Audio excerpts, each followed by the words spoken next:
Pride and Prejudice, written by Jane Austen, narrated by Stephanie Jones, published 1813, Chapter 17.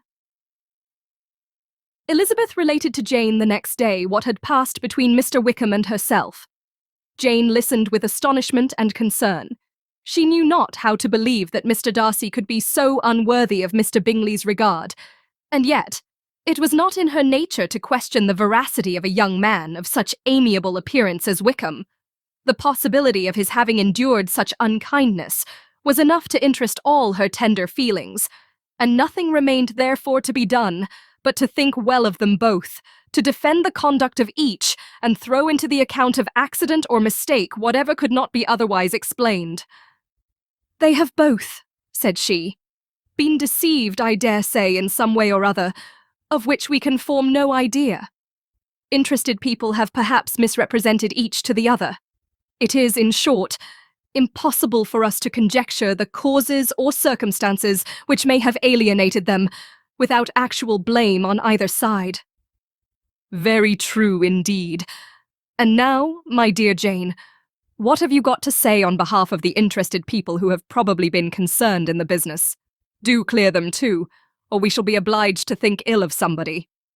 Laugh as much as you choose, but you will not laugh me out of my opinion. My dearest Lizzie, do but consider in what a disgraceful light it places Mr. Darcy, to be treating his father's favourite in such a manner, one whom his father had promised to provide for. It is impossible. No man of common humanity, no man who had any value for his character, could be capable of it. Can his most intimate friends be so excessively deceived in him? Oh, no. I can much more easily believe Mr. Bingley's being imposed on than that Mr. Wickham should invent such a history of himself as he gave me last night. Names, facts, everything mentioned without ceremony. If it be not so, let Mr. Darcy contradict it. Besides, there was truth in his looks. It is difficult indeed. It is distressing. One does not know what to think." "I beg your pardon. One knows exactly what to think." But Jane could think with certainty on only one point, that Mr. Bingley, if he had been imposed on, would have much to suffer when the affair became public. The two young ladies were summoned from the shrubbery, where this conversation passed, by the arrival of the very persons of whom they had been speaking. Mr. Bingley and his sisters came to give their personal invitation for the long-expected ball at Netherfield, which was fixed for the following Tuesday. The two ladies were delighted to see their dear friend again, called it an age since they had met, and repeatedly asked what she had been doing with herself since their separation. To the rest of the family they paid little attention, avoiding Mrs. Bennet as much as possible, saying not much to Elizabeth, and nothing at all to the others. They were soon gone again, rising from their seats with an activity which took their brother by surprise, and hurrying off as if eager to escape from Mrs. Bennet's civilities. The prospect of the Netherfield ball was extremely agreeable to every female of the family. Mrs. Bennet chose to consider it as given in compliment to her eldest daughter, and was particularly flattered by receiving the invitation from Mr. Bingley himself, instead of a ceremonious card.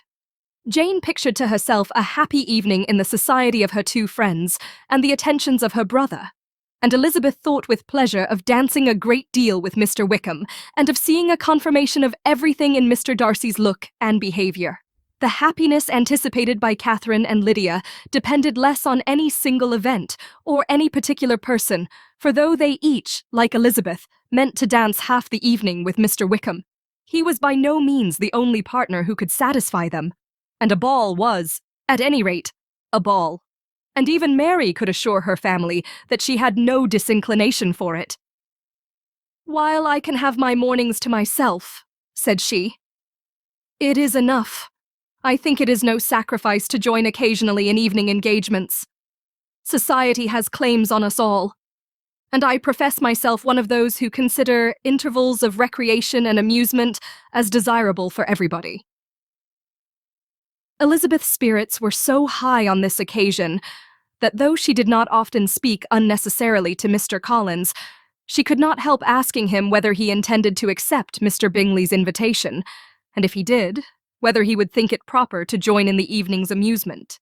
And she was rather surprised to find that he entertained no scruple whatever on that head, and was very far from dreading a rebuke either from the Archbishop or Lady Catherine de Bourgh by venturing to dance. "I am by no means of the opinion, I assure you," said he, "that a ball of this kind, given by a young man of character to respectable people, can have any evil tendency, and I am so far from objecting to dancing myself that I shall hope to be honoured with the hands of all my fair cousins in the course of the evening, and I take this opportunity of soliciting yours, Miss Elizabeth, for the 2 first dances especially, a preference which I trust my cousin Jane will attribute to the right cause, and not to any disrespect for her." Elizabeth felt herself completely taken in. She had fully proposed being engaged by Mr. Wickham for those very dances, and to have Mr. Collins instead. Her liveliness had never been worse timed. There was no help for it, however. Mr. Wickham's happiness and her own were perforce delayed a little longer, and Mr. Collins's proposal accepted with as good a grace as she could. She was not the better pleased with his gallantry from the idea it suggested of something more. It now first struck her that she was selected from among her sisters as worthy of being mistress of Hunsford Parsonage, and of assisting to form a quadrille table at Rosings, in the absence of more eligible visitors. The idea soon reached to conviction, as she observed his increasing civilities toward herself, and heard his frequent attempt at a compliment on her wit and vivacity. And though more astonished than gratified herself by this effect of her charms, it was not long before her mother gave her to understand that the probability of their marriage was extremely agreeable to her.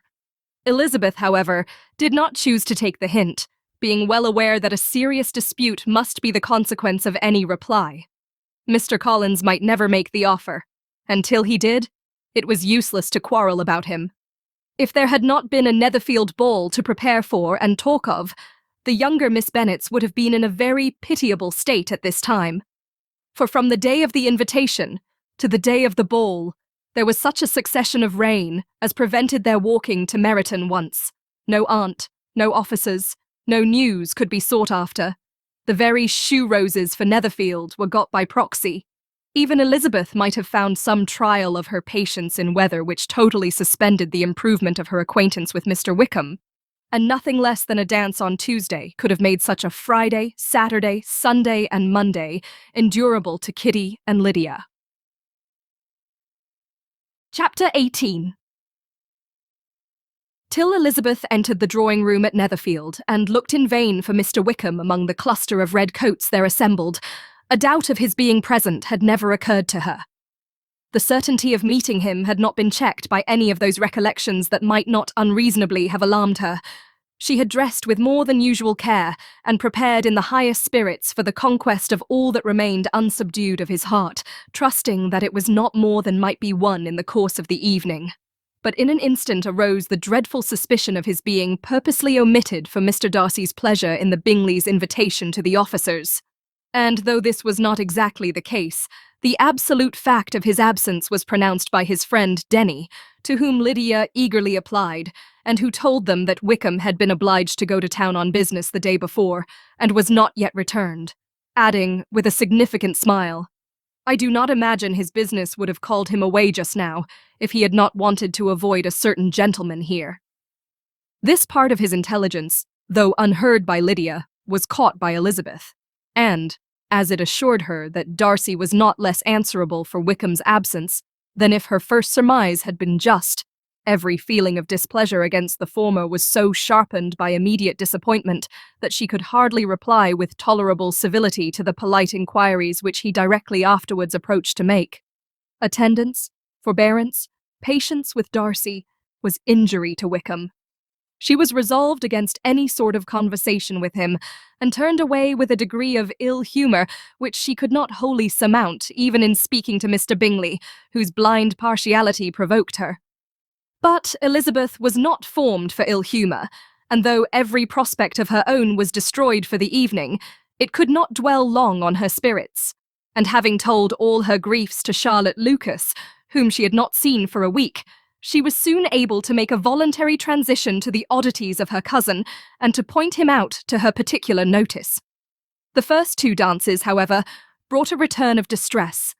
They were dances of mortification. Mr. Collins, awkward and solemn, apologizing instead of attending, and often moving wrong without being aware of it, gave her all the shame and misery which a disagreeable partner for a couple of dances can give. The moment of her release from him was ecstasy. She danced next with an officer and had the refreshment of talking of Wickham and of hearing that he was universally liked.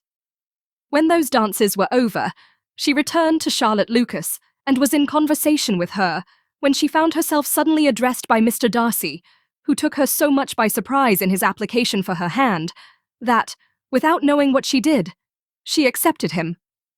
He walked away again immediately, and she was left to fret over her own want of presence of mind. Charlotte tried to console her. "I dare say you will find him very agreeable." "Heaven forbid! That would be the greatest misfortune of all, to find a man agreeable whom one is determined to hate. Do not wish me such an evil."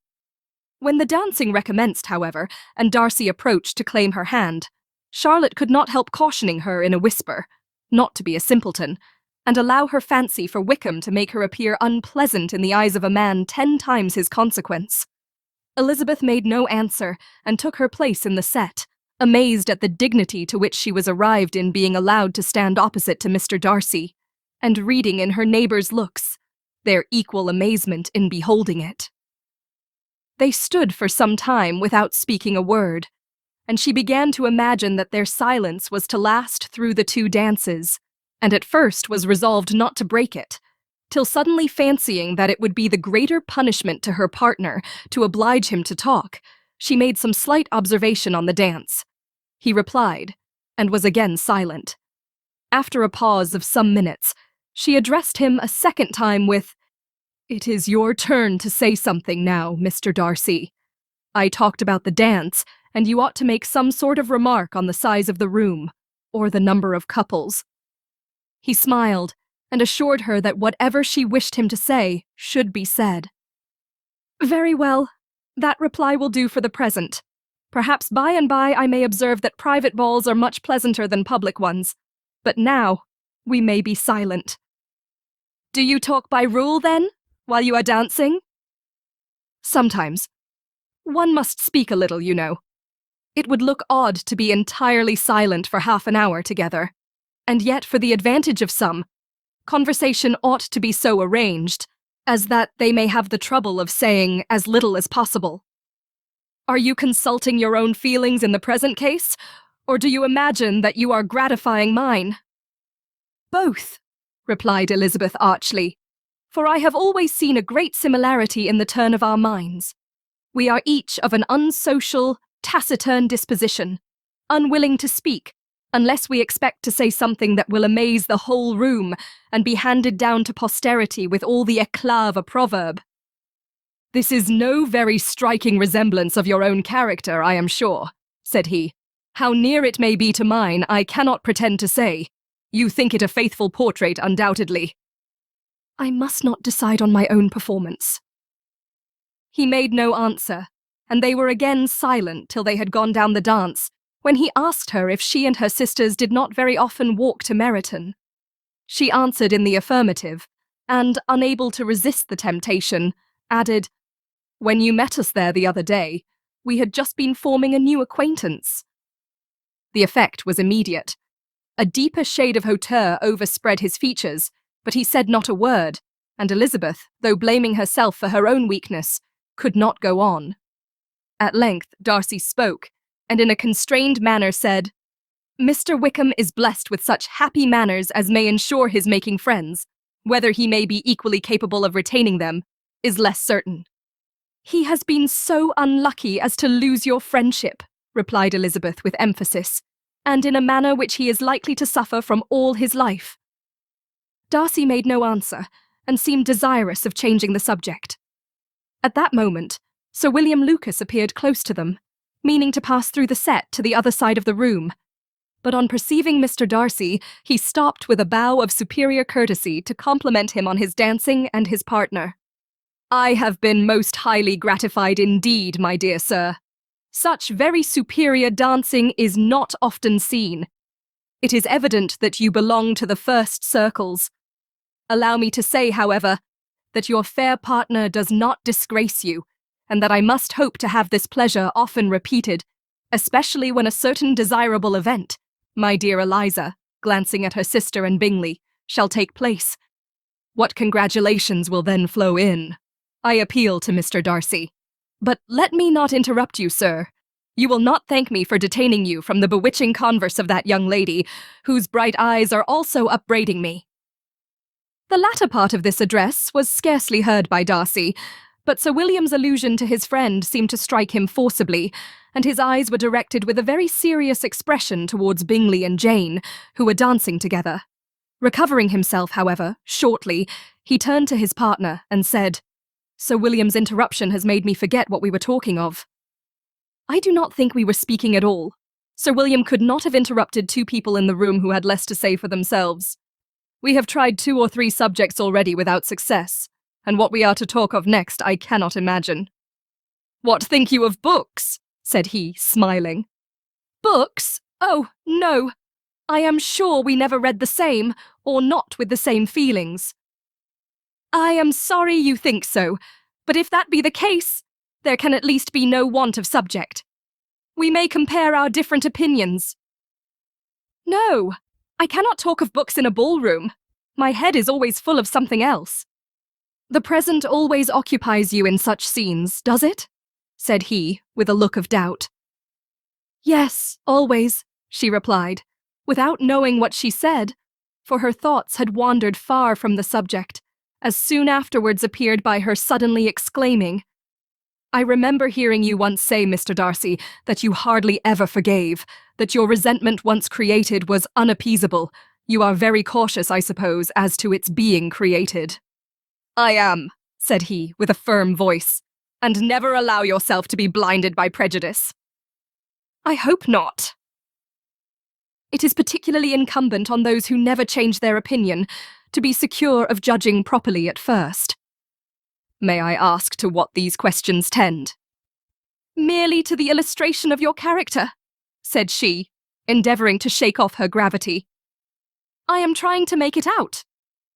"And what is your success?" She shook her head. "I do not get on at all. I hear such different accounts of you as puzzle me exceedingly." "I can readily believe," answered he gravely, "that reports may vary greatly with respect to me, and I could wish, Miss Bennet, that you were not to sketch my character at the present moment, as there is reason to fear that the performance would reflect no credit on either." "But if I do not take your likeness now, I may never have another opportunity." "I would by no means suspend any pleasure of yours," he coldly replied. She said no more, and they went down the other dance and parted in silence, and on each side dissatisfied, though not to an equal degree, for in Darcy's breast there was a tolerable powerful feeling towards her, which soon procured her pardon, and directed all his anger against another. They had not long separated when Miss Bingley came towards her, and with an expression of civil disdain accosted her. "So, Miss Eliza, I hear you are quite delighted with George Wickham. Your sister has been talking to me about him, and asking me 1,000 questions, and I find that the young man quite forgot to tell you, among his other communication, that he was the son of old Wickham, the late Mr. Darcy's steward. Let me recommend you, however, as a friend, not to give implicit confidence to all his assertions, for as to Mr. Darcy's using him ill, it is perfectly false, for, on the contrary, he has always been remarkably kind to him, though George Wickham has treated Mr. Darcy in a most infamous manner. I do not know the particulars, but I know very well that Mr. Darcy is not in the least to blame, that he cannot bear to hear George Wickham mentioned, and that though my brother thought that he could not well avoid including him in his invitation to the officers, he was excessively glad to find that he had taken himself out of the way. His coming into the country at all is a most insolent thing, indeed, and I wonder how he could presume to do it. I pity you, Miss Eliza, for this discovery of your favourite's guilt, but really, considering his descent, one could not expect much better." "His guilt and his descent appear by your account to be the same," said Elizabeth angrily. "For I have heard you accuse him of nothing worse than of being the son of Mr. Darcy's steward, and of that, I can assure you, he informed me himself." "I beg your pardon," replied Miss Bingley, turning away with a sneer. "Excuse my interference, It was kindly meant." "Insolent girl," said Elizabeth to herself. "You are much mistaken if you expect to influence me by such a paltry attack as this. I see nothing in it but your own wilful ignorance and the malice of Mr. Darcy." She then sought her eldest sister, who has undertaken to make inquiries on the same subject of Bingley. Jane met her with a smile of such sweet complacency, a glow of such happy expression, as sufficiently marked how well she was satisfied with the occurrences of the evening. Elizabeth instantly read her feelings, and at that moment solicitude for Wickham, resentment against his enemies, and everything else gave way before the hope of Jane's being in the fairest way for happiness. "I want to know," said she, with a countenance no less smiling than her sister's, "what you have learnt about Mr. Wickham. But perhaps you have been too pleasantly engaged to think of any third person, in which case you may be sure of my pardon."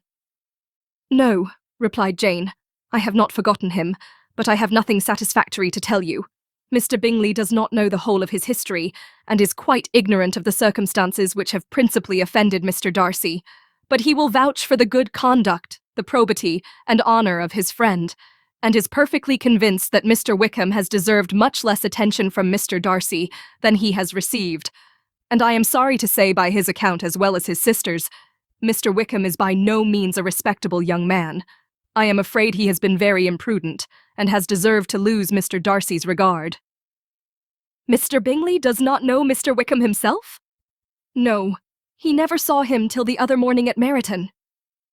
"This account, then, is what he has received from Mr. Darcy. I am satisfied. But what does he say of the living?"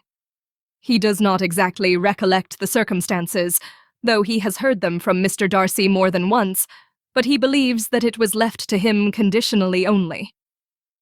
"I have not a doubt of Mr. Bingley's sincerity," said Elizabeth warmly, "but you must excuse my not being convinced by assurances only. Mr. Bingley's defence of his friend was a very able one, I dare say, but since he is unacquainted with several parts of the story, and has learnt the rest from that friend himself, I shall venture to still think of both gentlemen as I did before." She then changed the discourse to one more gratifying to each, and on which there could be no difference of sentiment. Elizabeth listened with delight to the happy, though modest hopes which Jane entertained of Mr. Bingley's regard, and said all in her power to heighten her confidence in it.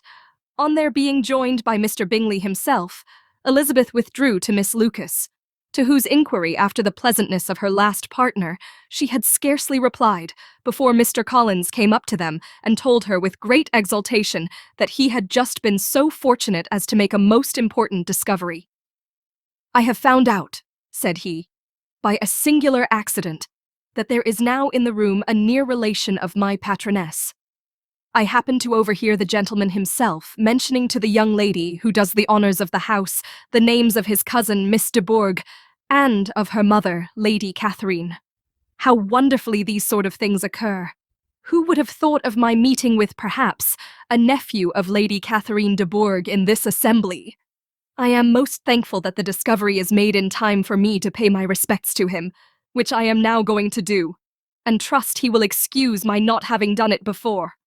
My total ignorance of the connection must plead my apology." "You are not going to introduce yourself to Mr. Darcy?" "Indeed I am. I shall entreat his pardon for not having done it earlier. I believe him to be Lady Catherine's nephew. It will be in my power to assure him that her ladyship was quite well yesterday se'nnight." Elizabeth tried hard to dissuade him from such a scheme, assuring him that Mr. Darcy would consider his addressing him without introduction as an impertinent freedom, rather than a compliment to his aunt, that it was not in the least necessary there should be any notice on either side, and that if it were, it must belong to Mr. Darcy, the superior in consequence, to begin the acquaintance. Mr. Collins listened to her with the determined air of following his own inclination, and, when she ceased speaking, replied thus: "My dear Miss Elizabeth, I have the highest opinion in the world in your excellent judgment in all matters within the scope of your understanding, but permit me to say that there must be a wide difference between the established forms of ceremony amongst the laity and those which regulate the clergy. For give me leave to observe that I consider the clerical office as equal in point of dignity with the highest rank in the kingdom, provided that a proper humility of behaviour is at the same time maintained. You must therefore allow me to follow the dictates of my conscience on this occasion, which leads me to perform what I look on as a point of duty. Pardon me for neglecting to profit by your advice, which on every other subject shall be my constant guide, though in the case before us I consider myself more fitted by education and habitual study to decide on what is right than a young lady like yourself. And with a low bow he left her to attack Mr. Darcy, whose reception of his advances she eagerly watched, and whose astonishment at being so addressed was very evident. Her cousin prefaced his speech with a solemn bow, and though she could not hear a word of it, she felt as if hearing it all, and saw in the motion of his lips the words apology, Hunsford, and Lady Catherine de Bourgh. It vexed her to see him expose himself to such a man. Mr. Darcy was eyeing him with unrestrained wonder, and when at last Mr. Collins allowed him time to speak, replied with an air of distant civility. Mr. Collins, however, was not discouraged from speaking again, and Mr. Darcy's contempt seemed abundantly increasing with the length of his second speech, and at the end of it he only made him a slight bow, and moved another way. Mr. Collins then returned to Elizabeth. "I have no reason, I assure you," said he, "to be dissatisfied with my reception." Mr. Darcy seemed much pleased with the attention. He answered me with the utmost civility, and even paid me the compliment of saying that he was so well convinced of Lady Catherine's discernment as to be certain she could never bestow a favour unworthily. It was really a very handsome thought. Upon the whole, I am much pleased with him. As Elizabeth had no longer any interest of her own to pursue, she turned her attention almost entirely on her sister and Mr. Bingley, and the train of agreeable reflections which her observations gave birth to made her perhaps almost as happy as Jane. She saw her in idea settled in that very house, in all the felicity which a marriage of true affection could bestow, and she felt capable, under such circumstances, of endeavouring even to like Bingley's two sisters. Her mother's thoughts, she plainly saw, were bent the same way, and she determined not to venture near her, lest she might hear too much. When they sat down to supper, therefore, she considered it a most unlucky perverseness which placed them within one of each other. And deeply was she vexed to find that her mother was talking to that one person, Lady Lucas, freely, openly, and of nothing else but her expectation that Jane would soon be married to Mr. Bingley. It was an animating subject, and Mrs. Bennet seemed incapable of fatigue while enumerating the advantages of the match. His being such a charming young man, and so rich and living but 3 miles from them, were the first points of self-gratulation. And then it was such a comfort to think how fond the two sisters were of Jane, and to be certain that they must desire the connection as much as she could do. It was, moreover, such a promising thing for her younger daughters, as Jane's marrying so greatly must throw them in the way of other rich men. And lastly, it was so pleasant at her time of life to be able to consign her single daughters to the care of their sister, that she might not be obliged to go into company more than she liked. It was necessary to make this circumstance a matter of pleasure, because on such occasions it is the etiquette, but no one was less likely than Mrs. Bennet to find comfort in staying home at any period of her life. She concluded with many good wishes that Lady Lucas might soon be equally fortunate, though evidently and triumphantly believing there was no chance of it. In vain did Elizabeth endeavour to check the rapidity of her mother's words, or persuade her to describe her felicity in a less audible whisper, for, to her inexpressible vexation, she could perceive that the chief of it was overheard by Mr. Darcy, who sat opposite to them. Her mother only scolded her for being nonsensical. "What is Mr. Darcy to me, pray, that I should be afraid of him? I am sure we owe him no such particular civility as to be obliged to say nothing he may not like to hear." "For heaven's sake, madam, speak lower. What advantage can it be for you to offend Mr. Darcy? You will never recommend yourself to his friend by so doing." Nothing that she could say, however, had any influence. Her mother would talk of her views in the same intelligible tone.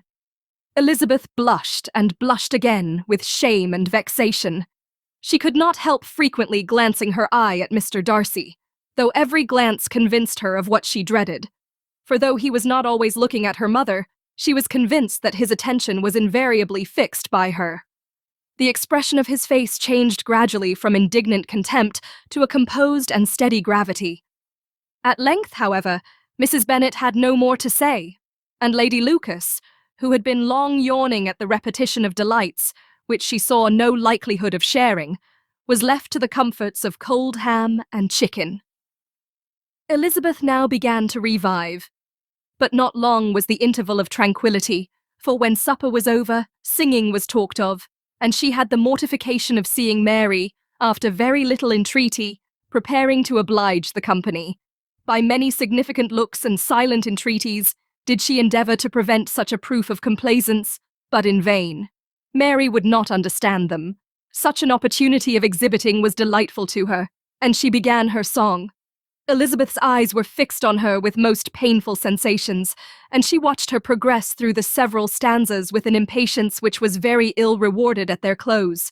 For Mary, on receiving, amongst the thanks of the table, the hint of a hope that she might be prevailed on to favour them again, after the pause of half a minute, began another. Mary's powers were by no means fitted for such a display. Her voice was weak, and her manner affected. Elizabeth was in agonies.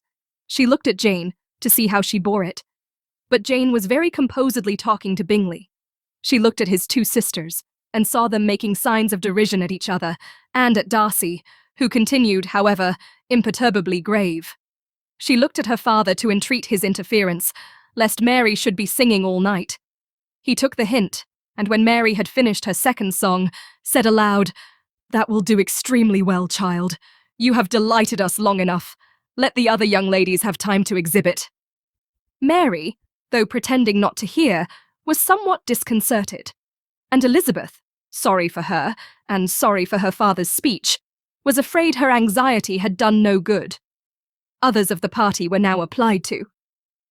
"If I," said Mr. Collins, "were so fortunate as to be able to sing, I should have great pleasure, I am sure, in obliging the company with an air, for I consider music as a very innocent diversion, and perfectly compatible with the profession of a clergyman. I do not mean, however, to assert that we can be justified in devoting too much of our time to music, for there are certainly other things to be attended to. The rector of a parish has much to do. In the first place, he must make such an agreement for tithes as may be beneficial to himself and not offensive to his patron. He must write his own sermons, and the time that remains will not be too much for his parish duties, and the care and improvement of his dwelling, which he cannot be excused from making as comfortable as possible, and I do not think it of light importance that he should have attentive and conciliatory manner towards everybody, especially towards those to whom he owes his preferment. I cannot acquit him of that duty, nor could I think well of the man who should omit an occasion of testifying his respect towards anybody connected with the family." And with a bow to Mr. Darcy, he concluded his speech, which had been spoken so loud as to be heard by half the room. Many stared, many smiled, but no one looked more amused than Mr. Bennet himself, while his wife seriously commended Mr. Collins for having spoken so sensibly, and observed in a half-whisper to Lady Lucas that he was a remarkably clever, good kind of young man. To Elizabeth it appeared that, had her family made an agreement to expose themselves as much as they could during the evening, it would have been impossible for them to play their parts with more spirit or finer success. And happy did she think it for Bingley and her sister that some of the exhibition had escaped his notice, and that his feelings were not of a sort to be much distressed by the folly which he must have witnessed. That his two sisters and Mr. Darcy, however, should have such an opportunity of ridiculing her relations was bad enough, and she could not determine whether the silent contempt of the gentlemen or the insolent smiles of the ladies were more intolerable. The rest of the evening brought her little amusement. She was teased by Mr. Collins, who continued most perseveringly by her side, and though he could not prevail on her to dance with him again, put it out of her power to dance with others. In vain did she entreat him to stand up with somebody else, and offer to introduce him to any young lady in the room. He assured her that as to dancing, he was perfectly indifferent to it, that his chief object was by delicate attentions to recommend himself to her, and that he should therefore make a point of remaining close to her the whole evening. There was no arguing upon such a project. She owed her greatest relief to her friend Miss Lucas, who often joined them and good-naturedly engaged Mr. Collins's conversation to herself. She was at least free from the offence of Mr. Darcy's further notice, though often standing within a very short distance of her, quite disengaged, he never came near enough to speak. She felt it to be the probable consequence of her allusions to Mr. Wickham, and rejoiced in it. The Longbourn party were the last of all the company to depart, and, by a manoeuvre of Mrs. Bennet, had to wait for their carriage a quarter of an hour after everybody else was gone, which gave them time to see how heartily they were wished away by some of the family. Mrs. Hurst and her sister scarcely opened their mouths, except to complain of fatigue, and were evidently impatient to have the house to themselves. They repulsed every attempt of Mrs. Bennet at conversation, and by so doing threw a languor over the whole party, which was very little relieved by the long speeches of Mr. Collins, who was complimenting Mr. Bingley and his sisters on the elegance of their entertainment and the hospitality and politeness which had marked their behaviour to their guests. Darcy said nothing at all. Mr. Bennet, in equal silence, was enjoying the scene. Mr. Bingley and Jane were standing together, a little detached from the rest, and talked only to each other. Elizabeth preserved as steady a silence as either Mrs. Hurst or Miss Bingley, and even Lydia was too much fatigued to utter more than the occasional exclamation of, "Lord, how tired I am," accompanied by a violent yawn.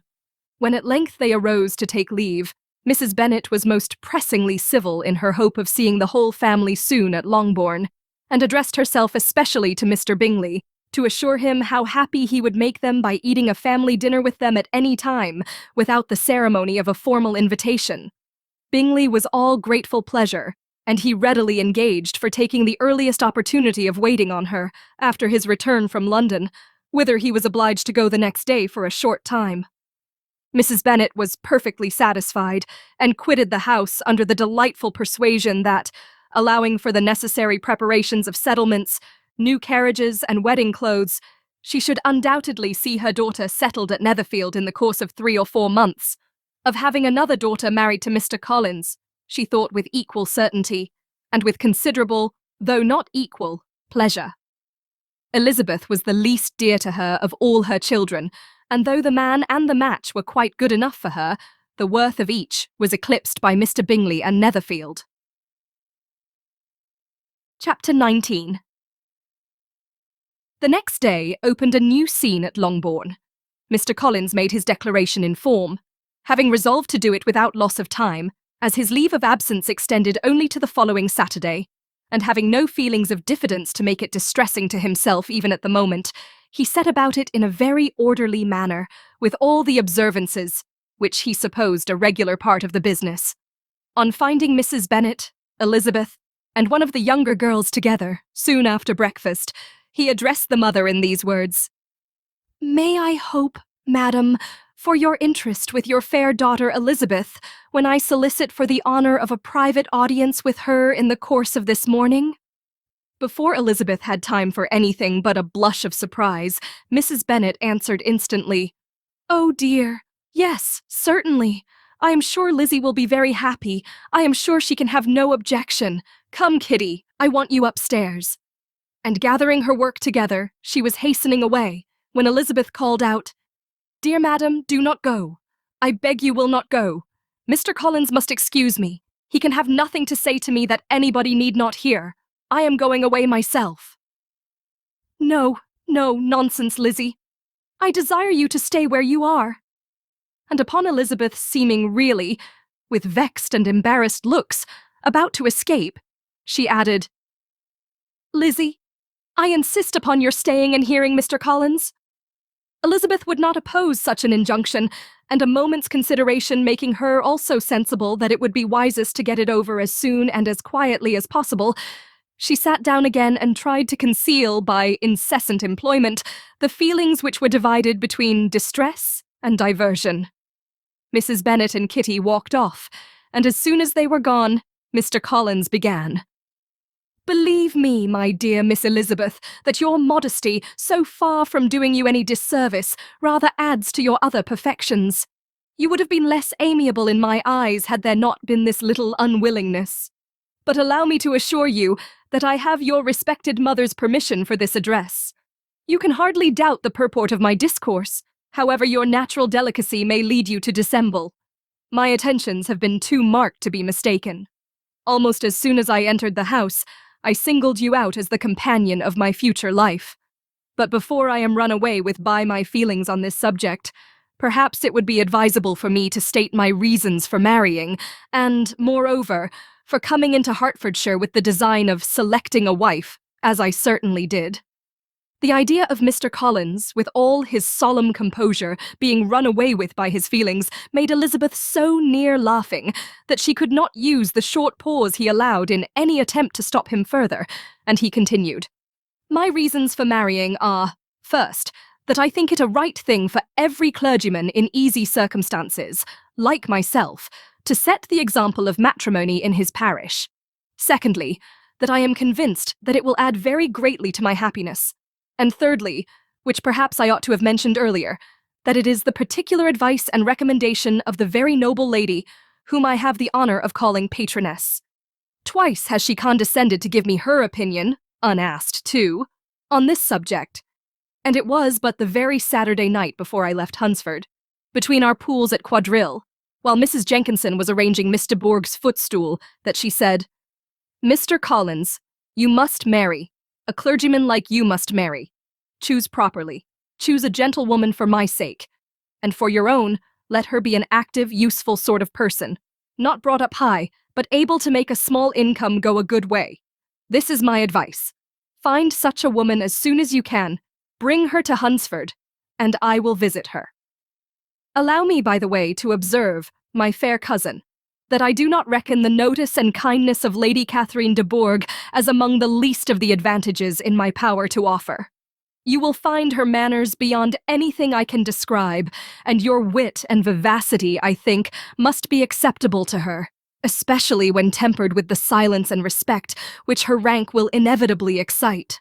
Thus much for my general intention in favour of matrimony. It remains to be told why my views were directed towards Longbourn instead of my own neighbourhood, where I can assure you there are many amiable young women.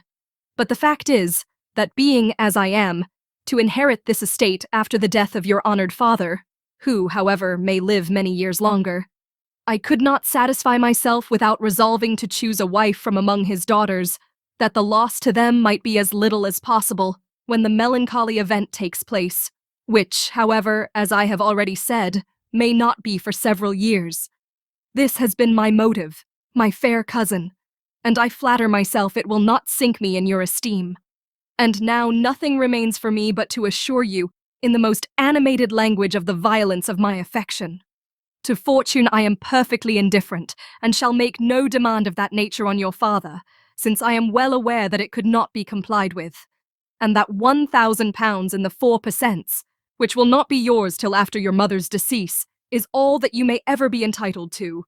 On that head, therefore, I shall be uniformly silent, and you may assure yourself that no ungenerous reproach shall ever pass my lips when we are married." It was absolutely necessary to interrupt him now. "You are too hasty, sir," she cried. "You forget that I have made no answer.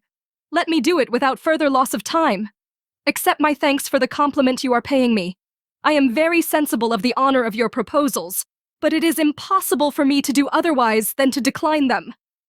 "I am not now to learn," replied Mr. Collins, with a formal wave of the hand, "that it is usual with young ladies to reject the addresses of the man whom they secretly mean to accept when he first applies for their favour, and that sometimes the refusal is repeated a second or even a third time.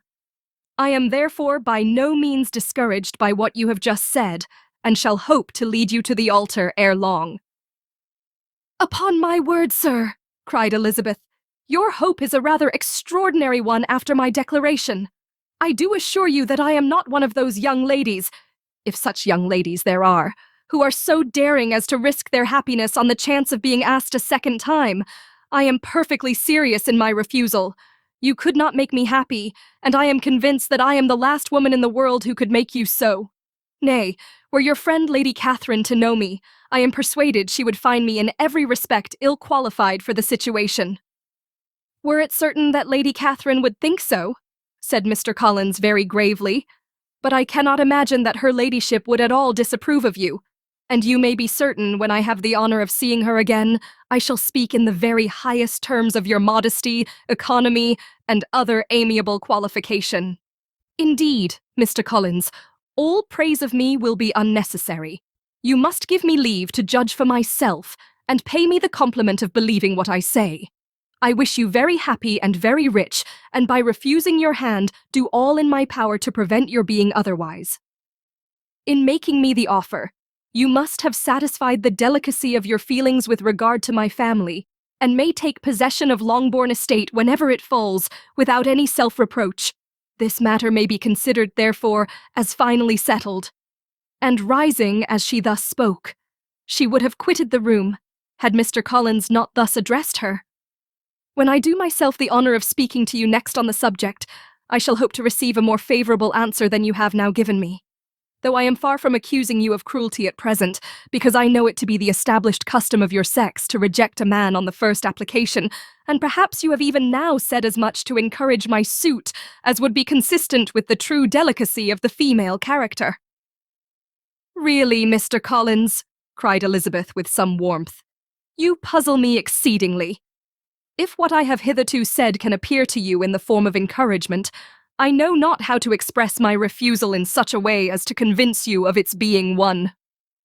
You must give me leave to flatter myself, my dear cousin, that your refusal of my addresses is merely words of course. My reasons for believing it are briefly these. It does not appear to me that my hand is unworthy your acceptance, or that the establishment I can offer would be any other than highly desirable. My situation in life, my connections with the family of de Bourgh, and my relationship to your own, are circumstances highly in my favour. And you should take it into further consideration that in spite of your manifold attractions, it is by no means certain that another offer of marriage may ever be made you. Your portion is unhappily so small that it will in all likelihood undo the effects of your loveliness and amiable qualifications. As I must therefore conclude that you are not serious in your rejection of me, I shall choose to attribute it to your wish of increasing my love by suspense, according to the usual practice of elegant females. I do assure you, sir, that I have no pretensions whatever to that kind of elegance which consists in tormenting a respectable man. I would rather be paid the compliment of being believed sincere. I thank you again and again for the honour you have done me in your proposals, but to accept them is absolutely impossible. My feelings in every respect forbid it. Can I speak plainer? Do not consider me now as an elegant female, intending to plague you, but as a rational creature, speaking the truth from her heart. You are uniformly charming, cried he, with an air of awkward gallantry. And I am persuaded that when sanctioned by the express authority of both your excellent parents, my proposals will not fail of being acceptable. To such perseverance in wilful self-deception, Elizabeth would make no reply, and immediately and in silence withdrew, determined, if he persisted in considering her repeated refusals as flattering encouragement, to apply to her father, whose negative might be uttered in such a manner as to be decisive, and whose behaviour at least could not be mistaken for the affectation and coquetry of an elegant female. Chapter 20.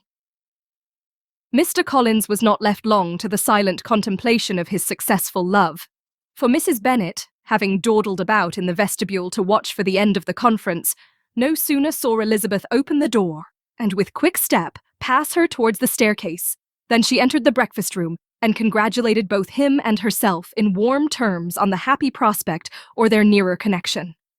Mr. Collins received and returned these felicitations with equal pleasure, and then proceeded to relate the particulars of their interview, with the result of which he trusted he had every reason to be satisfied, since the refusal which his cousin had steadfastly given him would naturally flow from her bashful modesty and the genuine delicacy of her character. This information, however, startled Mrs. Bennet. She would have been glad to be equally satisfied that her daughter had meant to encourage him by protesting against his proposals, but she dared not believe it, and could not help saying so. "But depend upon it, Mr. Collins," she added, "that Lizzie shall be brought to reason, I will speak to her about it directly. She is a very headstrong, foolish girl, and does not know her own interest, but I will make her know it." "Pardon me for interrupting you, madam," cried Mr. Collins, "but if she is really headstrong and foolish, I know not whether she would altogether be a very desirable wife to a man in my situation, who naturally looks for happiness in the marriage state. If therefore she actually persists in rejecting my suit, perhaps it were better not to force her into accepting me, because if liable to such defects of temper, she could not contribute much to my felicity." "Sir, you quite misunderstand me," said Mrs. Bennet, alarmed. "Lizzie is only headstrong in such matters as these. In everything else she is as good-natured a girl as ever lived. I will go directly to Mr. Bennet, and we shall very soon settle it with her, I am sure." She would not give him time to reply, but hurrying instantly to her husband, called out as she entered the library, "Oh, Mr. Bennet, you are wanted immediately. We are all in an uproar. You must come and make Lizzie marry Mr. Collins, for she vows she will not have him, and if you do not make haste, he will change his mind and not have her." Mr. Bennet raised his eyes from his book as she entered, and fixed them on her face with a calm unconcern which was not in the least altered by her communication. "I have not the pleasure of understanding you," said he, when she had finished her speech. "Of what are you talking?" "Of Mr. Collins and Lizzie. Lizzie declares she will not have Mr. Collins, and Mr. Collins begins to say that he will not have Lizzie." "And what am I to do on the occasion? It seems an hopeless business." "Speak to Lizzie about it yourself. Tell her that you insist upon her marrying him." "Let her be called down. She shall hear my opinion." Mrs. Bennet rang the bell, and Miss Elizabeth was summoned to the library. "Come here, child," cried her father as she appeared. "I have sent for you on an affair of importance. I understand that Mr. Collins has made you an offer of marriage. Is it true?" Elizabeth replied that it was. "Very well. And this offer of marriage you have refused?" "I have, sir." "Very well. We now come to the point. Your mother insists upon your accepting it. Is it not so, Mrs. Bennet?" "Yes, or I will never see her again." "An unhappy alternative is before you, Elizabeth. From this day you must be a stranger to one of your parents. Your mother will never see you again if you do not marry Mr. Collins, and I will never see you again if you do." Elizabeth could not but smile at such a conclusion of such a beginning, but Mrs. Bennet, who had persuaded herself that her husband regarded the affair as she wished, was excessively disappointed. "What do you mean, Mr. Bennet, in talking this way? You promised me to insist upon her marrying him." "My dear," replied her husband, "I have two small favours to request. First, that you will allow me the free use of my understanding on the present occasion, and secondly, of my room. I shall be glad to have the library to myself as soon as may be." Not yet, however, in spite of her disappointment in her husband, did Mrs. Bennet give up the point. She talked to Elizabeth again and again, coaxed and threatened her by turns. She endeavoured to secure Jane in her interest, but Jane, with all possible mildness, declined interfering, and Elizabeth, sometimes with real earnestness, and sometimes with playful gaiety, replied to her attacks. Though her manner varied, however, her determination never did. Mr. Collins, meanwhile, was meditating in solitude on what had passed. He thought too well of himself to comprehend on what motives his cousin could refuse him, and though his pride was hurt, he suffered in no other way. His regard for her was quite imaginary, and the possibility of her deserving her mother's reproach prevented his feeling any regret. While the family were in this confusion, Charlotte Lucas came to spend the day with them.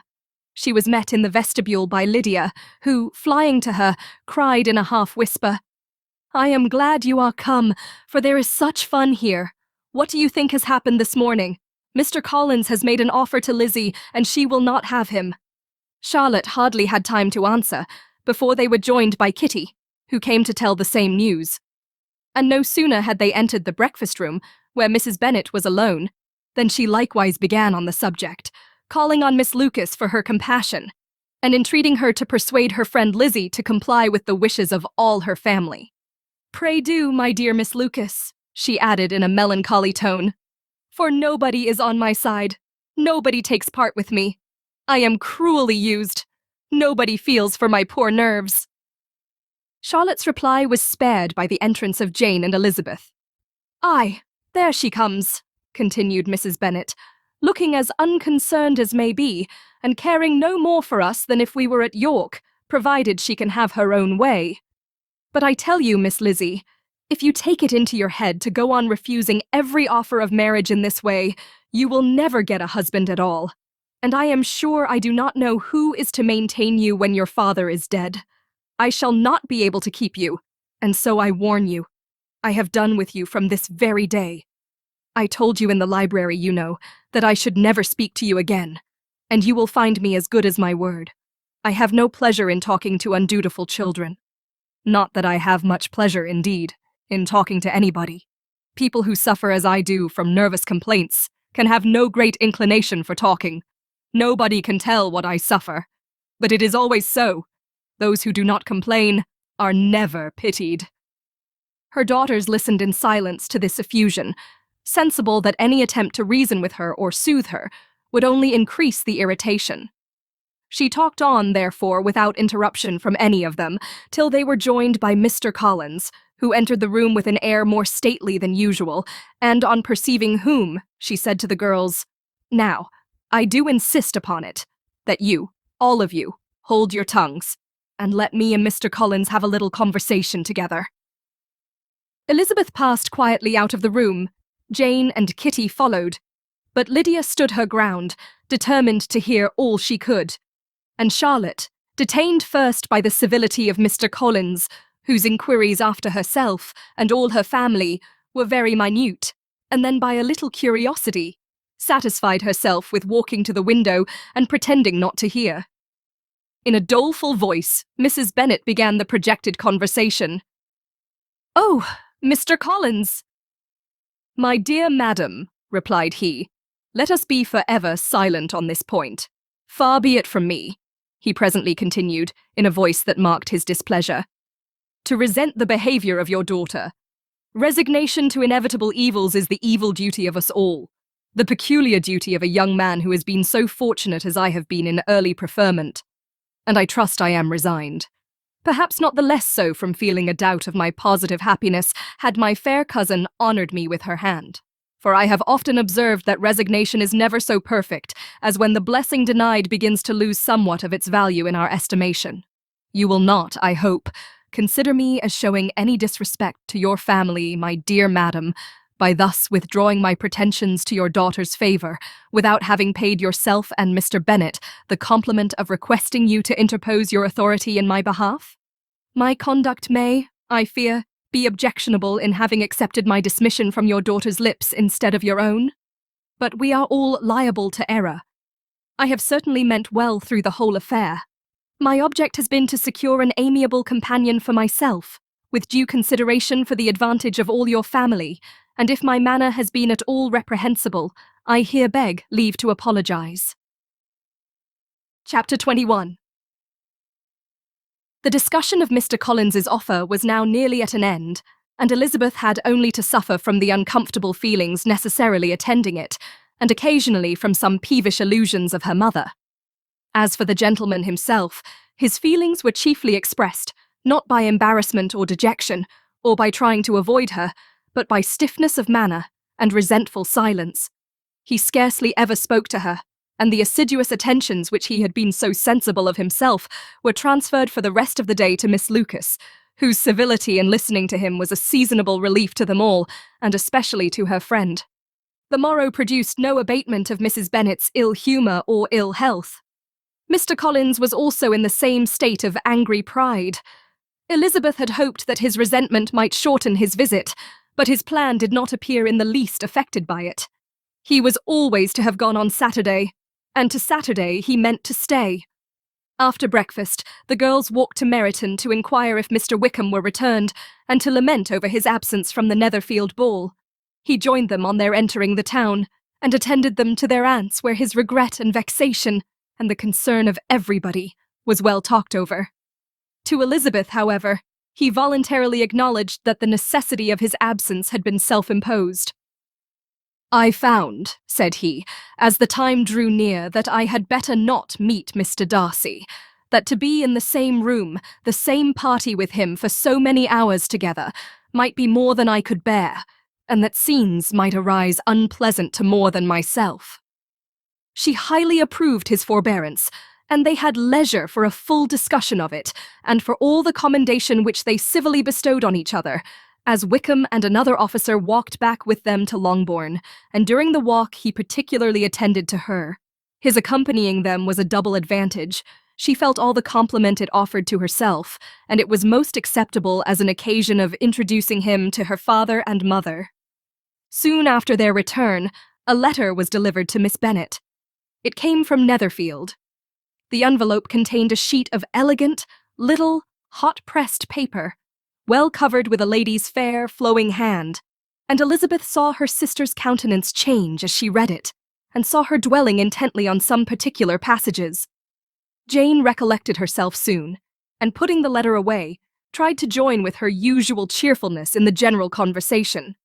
But Elizabeth felt an anxiety on the subject which drew off her attention even from Wickham, and no sooner had he and his companion taken leave than a glance from Jane invited her to follow her upstairs. When they had gained their own room, Jane, taking out the letter, said, "This is from Caroline Bingley. What it contains has surprised me a good deal. The whole party have left Netherfield by this time and are on their way to town, and without any intention of coming back again. You shall hear what she says." She then read the first sentence aloud, which comprised the information of their having just resolved to follow their brother to town directly, and of their meaning to dine in Grosvenor Street, where Mr. Hurst had a house. The next was in these words: "I do not pretend to regret anything I shall leave in Hertfordshire, except your society, my dearest friend. But we will hope, at some future period, to enjoy many returns of that delightful intercourse we have known, and in the meanwhile may lessen the pain of separation by a very frequent and most unreserved correspondence. I depend on you for that." To these high-flown expressions, Elizabeth listened with all the insensibility of distrust, and though the suddenness of their removal surprised her, she saw nothing in it really to lament. It was not to be supposed that their absence from Netherfield would prevent Mr. Bingley's being there. And as to the loss of their society, she was persuaded that Jane must cease to regard it, in the enjoyment of his. "It is unlucky," said she, after a short pause, "that you should not be able to see your friends before they leave the country. But may we not hope that the period of future happiness to which Miss Bingley looks forward may arrive earlier than she is aware, and that the delightful intercourse you have known as friends will be renewed with yet greater satisfaction as sisters? Mr. Bingley will not be detained in London by them. Caroline decidedly says that none of the party will return into Hertfordshire this winter. I will read it to you. When my brother left us yesterday, he imagined that the business which took him to London might be concluded in 3 or 4 days. But as we are certain it cannot be so, and at the same time convinced that when Charles gets to town, he will be in no hurry to leave it again, we have determined on following him thither, that he may not be obliged to spend his vacant hours in a comfortless hotel. Many of my acquaintances are already there for the winter. I wish that I could hear that you, my dearest friend, had any intention of making one of the crowd, but of that I despair. I sincerely hope your Christmas in Hertfordshire may abound in the gaieties which that season generally brings, and that your beaux will be so numerous as to prevent your feeling the loss of the 3 of whom we shall deprive you. It is evident by this, added Jane, that he comes back no more this winter. It is only evident that Miss Bingley does not mean that he should. Why will you think so? It must be his own doing. He is his own master. But you do not know all. I will read you the passage which particularly hurts me. I will have no reserves from you. Mr. Darcy is impatient to see his sister, and to confess the truth, we are scarcely less eager to meet her again. I really do not think Georgiana Darcy has her equal for beauty, elegance, and accomplishments, and the affection she inspires in Louisa and myself is heightened into something still more interesting. from the hope we dare entertain of her being hereafter our sister. I do not know whether I ever before mentioned to you my feelings on this subject, but I will not leave the country without confiding them, and I trust you will not esteem them unreasonable. My brother admires her greatly already. He will have frequent opportunity now of seeing her on the most intimate footing. Her relations all wish the connection as much as his own, and a sister's partiality is not misleading me, I think, when I call Charles most capable of engaging any woman's heart. With all these circumstances to favor an attachment and nothing to prevent it, am I wrong, my dearest Jane, in indulging the hope of an event which will secure the happiness of so many? What do you think of this sentence, my dear Lizzie? Said Jane as she finished it. Is it not clear enough? Does it not expressly declare that Caroline neither expects nor wishes me to be her sister? That she is perfectly convinced of her brother's indifference, and that if she suspects the nature of my feelings for him, she means, most kindly, to put me on my guard? Can there be any other opinion on the subject? Yes, there can, for mine is totally different. Will you hear it? Most willingly. You shall have it in a few words. Miss Bingley sees that her brother is in love with you, and wants him to marry Miss Darcy. She follows him to town in hope of keeping him there, and tries to persuade you that he does not care about you. Jane shook her head. Indeed, Jane, you ought to believe me. No one who has ever seen you together can doubt his affection. Miss Bingley, I am sure, cannot. She is not such a simpleton. Could she have seen half as much love in Mr. Darcy for herself, she would have ordered her wedding clothes. But the case is this. We are not rich enough or grand enough for them, and she is the more anxious to get Miss Darcy for her brother, from the notion that when there has been one intermarriage, she may have less trouble in achieving a second, in which there is certainly some ingenuity, and I dare say it would succeed if Miss de Bourgh were out of the way. But, my dearest Jane, you cannot seriously imagine that because Miss Bingley tells you her brother greatly admires Miss Darcy, he is in the smallest degree less sensible of your merit than when he took leave of you on Tuesday, or that it will be in her power to persuade him that, instead of being in love with you, he is very much in love with her friend. If we thought alike of Miss Bingley, replied Jane, your representation of all this might make me quite easy, but I know the foundation is unjust. Caroline is incapable of wilfully deceiving anyone, and all that I can hope in this case is that she is deceiving herself. That is right. You could not have started a more happy idea, since you will not take comfort in mine. Believe her to be deceived by all means. You have now done your duty by her, and must fret no longer. But, my dear sister, can I be happy, even supposing the best, in accepting a man whose sisters and friends are all wishing him to marry elsewhere?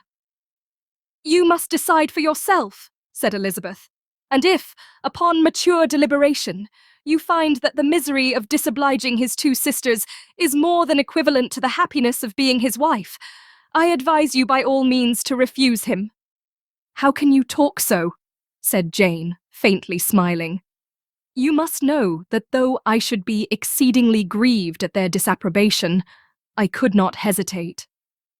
I did not think you would, and that being the case, I cannot consider your situation with much compassion. But if he returns no more this winter, my choice will never be required. 1,000 things may arise in 6 months.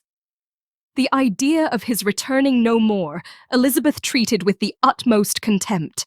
It appeared to her merely the suggestion of Caroline's interested wishes, and she could not for a moment suppose that those wishes, however openly or artfully spoken, could influence a young man so totally independent of everyone. She represented to her sister as forcibly as possible what she felt on the subject, and had soon the pleasure of seeing its happy effect. Jane's temper was not desponding, and she was gradually led to hope, though the diffidence of affection sometimes overcame the hope, that Bingley would return to Netherfield and answer every wish of her heart.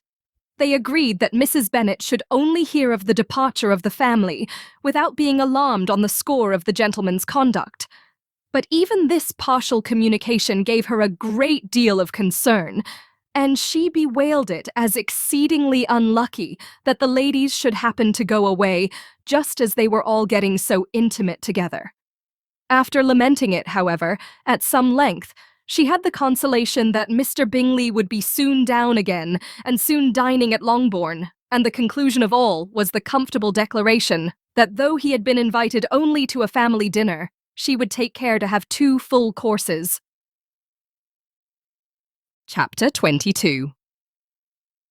The Bennets were engaged to dine with the Lucases, and again during the chief of the day was Miss Lucas so kind as to listen to Mr. Collins. Elizabeth took an opportunity of thanking her. "It keeps him in good humour," said she, "and I am more obliged to you than I can express." Charlotte assured her friend of her satisfaction in being useful, and that it amply repaid her for the little sacrifice of her time. This was very amiable, but Charlotte's kindness extended farther than Elizabeth had any conception of. Its object was nothing else than to secure her from any return of Mr. Collins's addresses, by engaging them towards herself. Such was Miss Lucas's scheme, and appearances were so favourable that when they parted at night, she would have felt almost secure of success if he had not been to leave Hertfordshire so very soon. But here she did injustice to the fire and independence of his character, for it led him to escape out of Longbourn House the next morning with admirable slyness, and hasten to Lucas Lodge to throw himself at her feet. He was anxious to avoid the notice of his cousins, from a conviction that if they saw him depart, they could not fail to conjecture his design, and he was not willing to have the attempt known till its success might be known likewise. For though feeling almost secure, and with reason, for Charlotte had been tolerably encouraging, he was comparatively diffident since the adventure of Wednesday. His reception, however, was of the most flattering kind. Miss Lucas perceived him from an upper window as he walked towards the house, and instantly set out to meet him accidentally in the lane. But little had she dared to hope that so much love and eloquence awaited her there. In as short a time as Mr. Collins's long speeches would allow, everything was settled between them to the satisfaction of both. And as they entered the house, he earnestly entreated her to name the day that was to make him the happiest of men, and though such a solicitation must be waived for the present, the lady felt no inclination to trifle with his happiness. The stupidity with which he was favoured by nature must guard his courtship from any charm that could make a woman wish for its continuance, and Miss Lucas, who accepted him solely from the pure and disinterested desire of an establishment, cared not how soon that establishment were gained. Sir William and Lady Lucas were speedily applied to for their consent, and it was bestowed with a most joyful alacrity. Mr. Collins's present circumstances made it a most eligible match for their daughter, to whom they could give little fortune, and his prospects of future wealth were exceedingly fair. Lady Lucas began directly to calculate, with more interest than the matter had ever excited before, how many years longer Mr. Bennet was likely to live. And Sir William gave it as his decided opinion that whenever Mr. Collins should be in possession of the Longbourn estate, it would be highly expedient that both he and his wife should make their appearance at St. James's. The whole family, in short, were properly overjoyed on the occasion. The younger girls formed hopes of coming out a year or 2 sooner than they might otherwise have done, and the boys were relieved from their apprehension of Charlotte's dying an old maid. Charlotte herself was tolerably composed. She had gained her point and had time to consider of it. Her reflections were in general satisfactory. Mr. Collins, to be sure, was neither sensible nor agreeable. His society was irksome, and his attachment to her must be imaginary. But still, he would be her husband. Without thinking highly either of men or matrimony, marriage had always been her object. It was the only provision for well-educated young women of small fortune, and however uncertain of giving happiness, must be their pleasantest preservative from want. This preservative she had now obtained, and at the age of 27, without having ever been handsome, she felt all the good luck of it. The least agreeable circumstance in the business was the surprise it must occasion to Elizabeth Bennet, whose friendship she valued beyond that of any other person. Elizabeth would wonder, and probably would blame her, and though her resolution was not to be shaken, her feelings must be hurt by such a disapprobation. She resolved to give her the information herself, and therefore charged Mr. Collins, when he returned to Longbourn to dinner, to drop no hint of what had passed before any of the family. A promise of secrecy was, of course, very dutifully given, but it could not be kept without difficulty, for the curiosity excited by his long absence burst forth in such very direct questions on his return as required some ingenuity to evade, and he was at the same time exercising great self-denial, for he was longing to publish his prosperous love. As he was to begin his journey too early on the morrow to see any of the family, the ceremony of leave-taking was performed when the ladies moved for the night, and Mrs. Bennet, with great politeness and cordiality, said how happy they should be to see him at Longbourn again, whenever his engagements might allow him to visit them. "My dear madam," he replied, "this invitation is particularly gratifying, because it is what I have been hoping to receive, and you may be very certain that I shall avail myself of it as soon as possible." They were all astonished, and Mr. Bennet, who could by no means wish for so speedy a return, immediately said, "But is there not danger of Lady Catherine's disapprobation here, my good sir? You had better neglect your relations than run the risk of offending your patroness." "My dear sir," replied Mr. Collins, "I am particularly obliged to you for this friendly caution, and you may depend upon my not taking so material a step without her ladyship's concurrence. You cannot be too much upon your guard, risk anything rather than her displeasure, and if you find it likely to be raised by your coming to us again, which I should think exceedingly probable, stay quietly at home, and be satisfied that we shall take no offence. Believe me, my dear sir, my gratitude is warmly excited by such affectionate attention, and depend upon it, you will speedily receive from me a letter of thanks for this, and for every other mark of your regard during my stay in Hertfordshire. As for my fair cousins, though my absence may not be long enough to render it necessary, I shall now take the liberty of wishing them health and happiness, not excepting my cousin Elizabeth." With proper civilities, the ladies then withdrew, all of them equally surprised that he meditated a quick return. Mrs. Bennet wished to understand by it that he thought of paying his addresses to one of her younger girls, and Mary might have been prevailed on to accept him. She rated his abilities much higher than any of the others. There was a solidity in his reflections which often struck her, and though by no means so clever as herself, she thought that if encouraged to read and improve himself by such an example as hers, he might become a very agreeable companion. But on the following morning, every hope of this kind was done away. Miss Lucas called soon after breakfast, and in a private conference with Elizabeth related the event of the day before.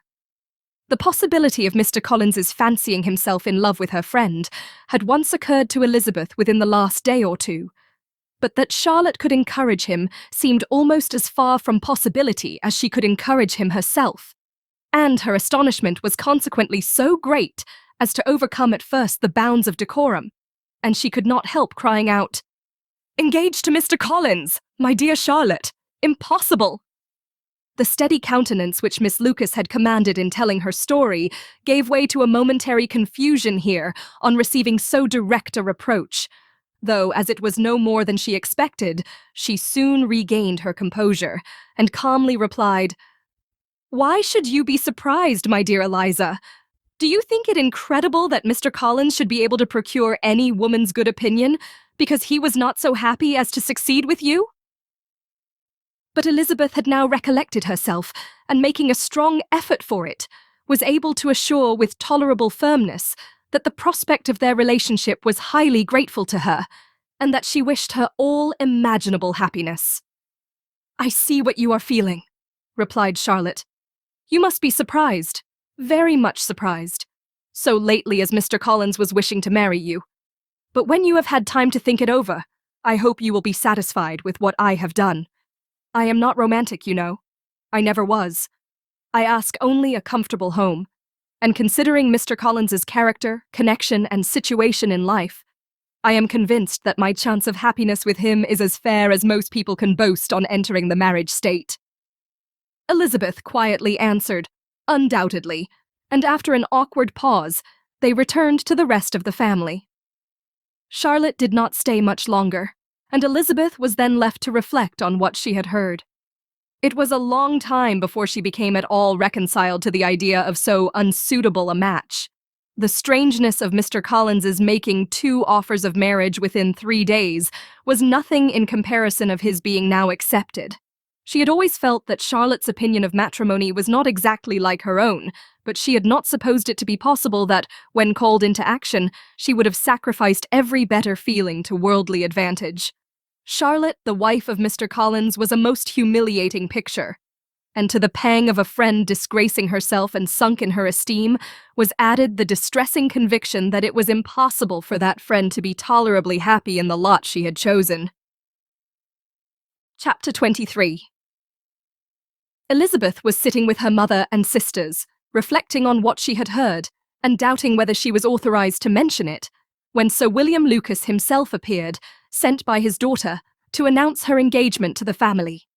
With many compliments to them, and much self-gratulation on the prospect of a connection between the houses, he unfolded the matter, to an audience not merely wondering, but incredulous. For Mrs. Bennet, with more perseverance than politeness, protested he must be entirely mistaken, and Lydia, always unguarded and often uncivil, boisterously exclaimed, "Good Lord, Sir William, how can you tell such a story? Do not you know that Mr. Collins wants to marry Lizzie?"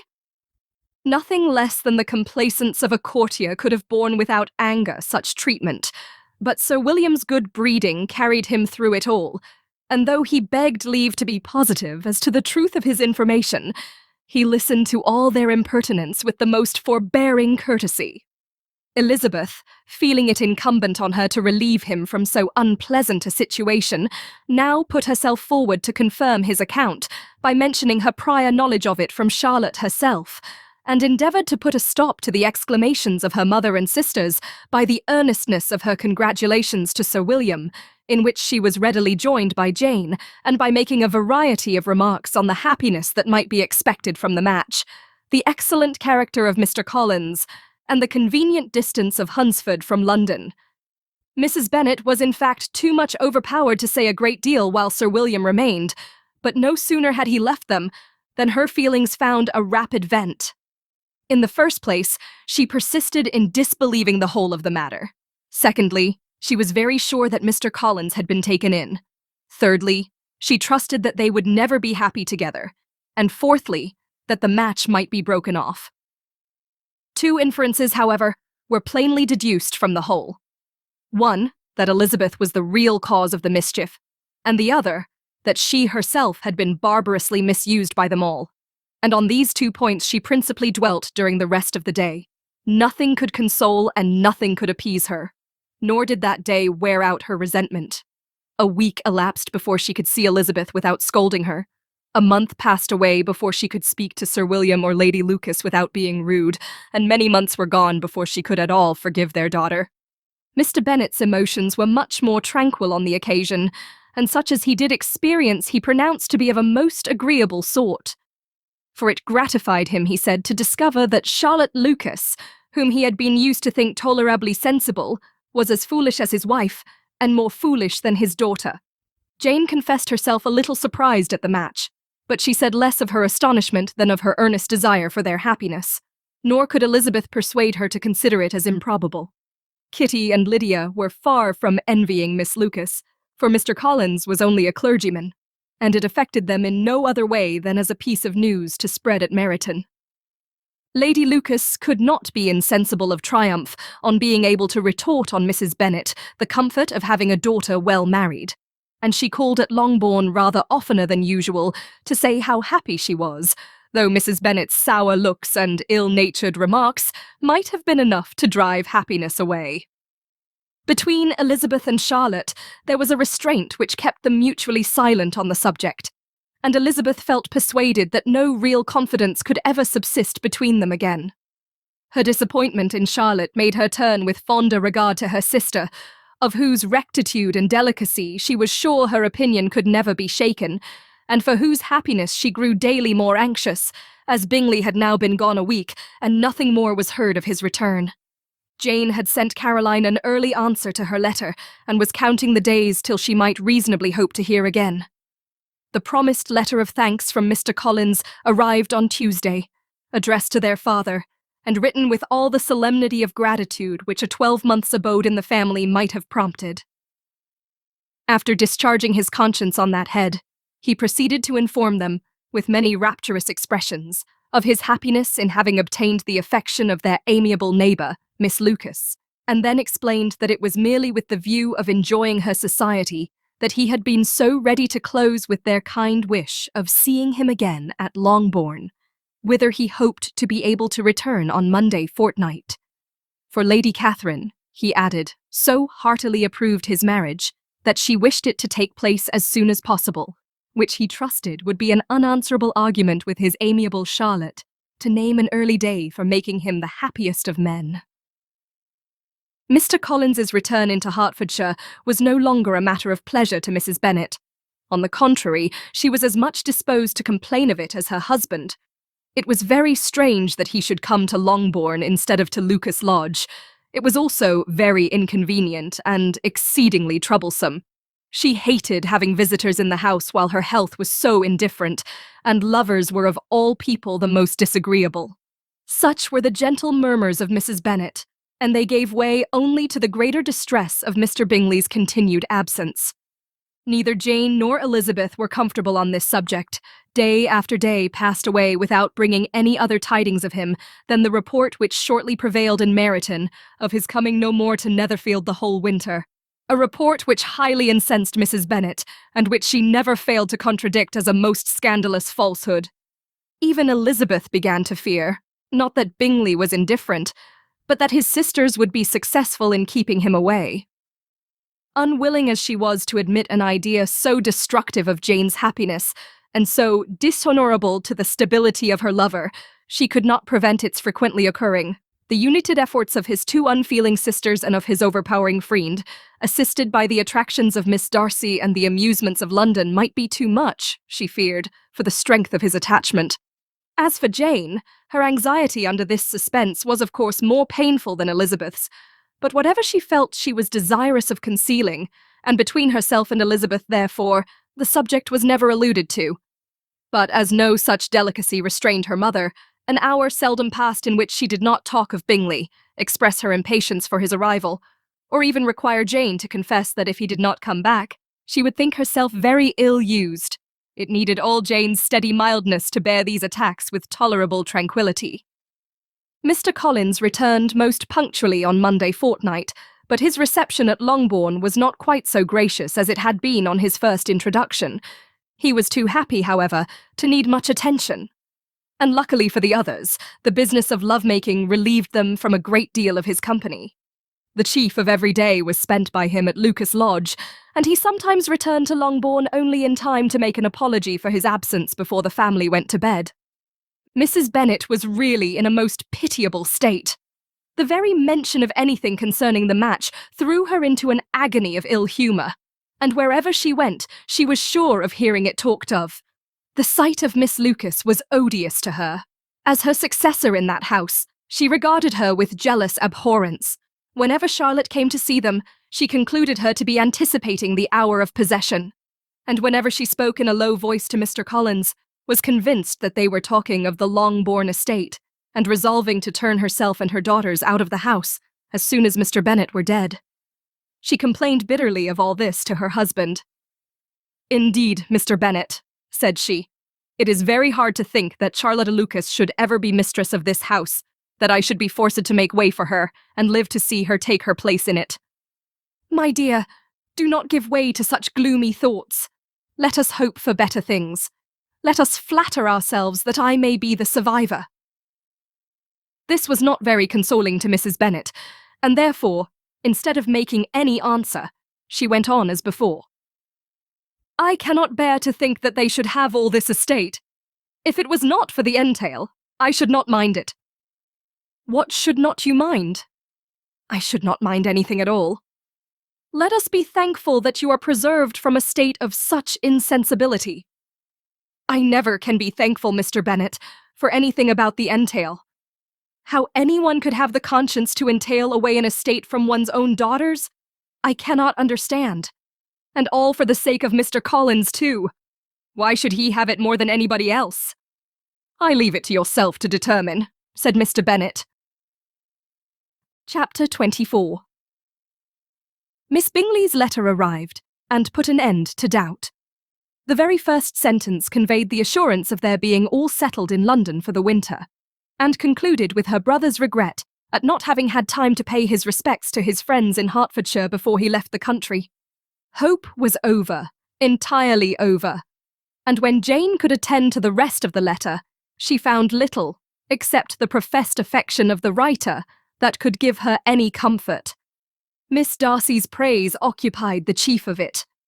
Her many attractions were again dwelt on, and Caroline boasted joyfully of their increasing intimacy and ventured to predict the accomplishment of the wishes which had been unfolded in her former letter.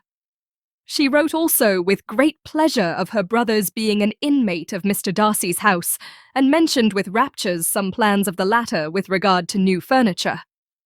Elizabeth, to whom Jane very soon communicated the chief of all this, heard it in silent indignation. Her heart was divided between concern for her sister and resentment against all others. To Caroline's assertion of her brother's being partial to Miss Darcy, she paid no credit.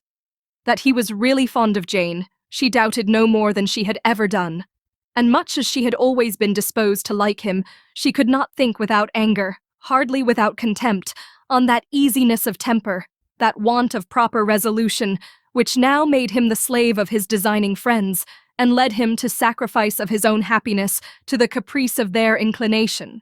Had his own happiness, however, been the only sacrifice, he might have been allowed to sport with it in whatever manner he thought best, but her sister's was involved in it, as she thought he must be sensible himself. It was a subject, in short, on which reflection would be long indulged, and must be unavailing. She could think of nothing else, and yet whether Bingley's regard had really died away, or were suppressed by his friend's interference, whether he had been aware of Jane's attachment, or whether it had escaped his observation, whatever were the case, though her opinion of him must be materially affected by the difference, her sister's situation remained the same, her peace equally wounded. A day or two passed before Jane had courage to speak of her feelings to Elizabeth, but at last, on Mrs. Bennet's leaving them together, after a longer irritation than usual about Netherfield and its master, she could not help saying, "Oh, that my dear mother had more command over herself! She can have no idea of the pain she gives me by her continual reflections on him. But I will not repine. It cannot last long. He will be forgot, and we shall all be as we were before." Elizabeth looked at her sister with incredulous solicitude, but said nothing. "You doubt me," cried Jane, slightly colouring. "Indeed, you have no reason. He may live in my memory as the most amiable man of my acquaintance, but that is all. I have nothing either to hope or fear, and nothing to reproach him with. Thank God, I have not that pain. A little time, therefore, I shall certainly try to get the better." With a stronger voice, she soon added, "I have this comfort immediately, that it has not been more than an error of fancy on my side, and that it has done no harm to anyone but myself." "My dear Jane," exclaimed Elizabeth, "you are too good. Your sweetness and disinterestedness are really angelic. I do not know what to say to you. I feel as if I had never done you justice, or loved you as you deserve." Miss Bennet eagerly disclaimed all extraordinary merit, and threw back the praise on her sister's warm affection. "Nay," said Elizabeth, "this is not fair. You wish to think all the world respectable, and are hurt if I speak ill of anybody. I only want to think you perfect, and you set yourself against it. Do not be afraid of my running into any excess, of my encroaching on your privilege of universal goodwill. You need not. There are few people whom I really love, and still fewer of whom I think well. The more I see of the world, the more am I dissatisfied with it, and every day confirms my belief of the inconsistency of all human characters, and of the little dependence that can be placed on the appearance of merit or sense. I have met with 2 instances lately. One I will not mention. The other is Charlotte's marriage. It is unaccountable. In every view, it is unaccountable. My dear Lizzie, do not give way to such feelings as these. They will ruin your happiness. You do not make allowance enough for difference of situation and temper. Consider Mr. Collins's respectability and Charlotte's steady, prudent character. Remember that she is one of a large family, that as to fortune, it is a most eligible match, and be ready to believe, for everybody's sake, that she may feel something like regard and esteem for our cousin. To oblige you, I would try to believe almost anything, but no one else could be benefited by such a belief as this. For were I persuaded that Charlotte had any regard for him, I should only think worse of her understanding than I now do of her heart. My dear Jane, Mr. Collins is a conceited, pompous, narrow-minded, silly man. You know he is, as well as I do. And you must feel, as well as I do, that the woman who married him cannot have a proper way of thinking. You shall not defend her, though it is Charlotte Lucas. You shall not, for the sake of one individual, change the meaning of principle and integrity, nor endeavor to persuade yourself or me that selfishness is prudence, and insensibility of danger security for happiness. I must think your language too strong in speaking of both, replied Jane, and I hope you will be convinced of it by seeing them happy together. But enough of this. You alluded to something else. You mentioned 2 instances. I cannot misunderstand you, but I entreat you, dear Lizzie, not to pain me by thinking that person to blame, and saying your opinion of him is sunk. We must not be so ready to fancy ourselves intentionally injured. We must not expect a lively young man to be always so guarded and circumspect. It is very often nothing but our own vanity that deceives us. Women fancy admiration means more than it does. And men take care that they should. If it is designedly done, they cannot be justified. But I have no idea of there being so much design in the world as some persons imagine. I am far from attributing any part of Mr. Bingley's conduct to design, said Elizabeth. But without scheming to do wrong or to make others unhappy, there may be error, and there may be misery. Thoughtlessness, want of attention to other people's feelings, and want of resolution will do the business. And do you impute it to either of those? Yes, to the last. But if I go on, I shall displease you by saying what I think of persons you esteem. Stop me whilst you can. You persist, then, in supposing his sisters influence him? Yes, in conjunction with his friend. I cannot believe it.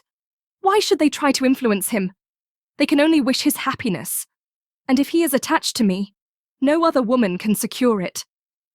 Your first position is false. They may wish many things besides his happiness.